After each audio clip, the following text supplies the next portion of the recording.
Dans le derby de la capitale, entre le Paris Saint-Germain et le Paris FC, l'attachement populaire est lui aussi acquis à la cause du PSG.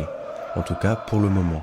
Mais à voir le parcage plein au parc ce dimanche, l'engouement est réel pour le PFC, qui jusqu'à l'an dernier avait mis en place une politique tarifaire quasi unique dans le monde du football, la gratuité.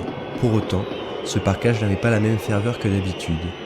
Et pour cause, il y a quelques semaines, les Ultra Lutetia et le All Clan se sont affrontés en tribune. Cela ne vous rappelle rien ?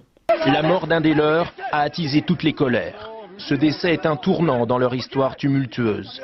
Cela fait 20 ans que quelques centaines d'individus entachent l'image du club par cette violence.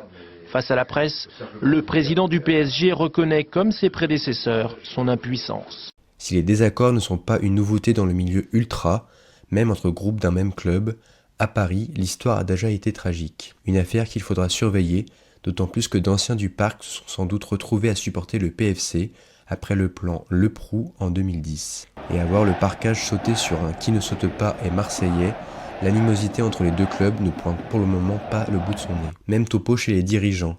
On est loin des échanges musclés entre Vincent Labrune et Jean-Michel Aulas, au plus fort de la rivalité autour de l'Olympico. Nasser Al-Khelaifi, le désormais emblématique président du PSG, est rentré exprès d'Asie pour rencontrer Antoine Arnaud, avec qui il partage une longue amitié.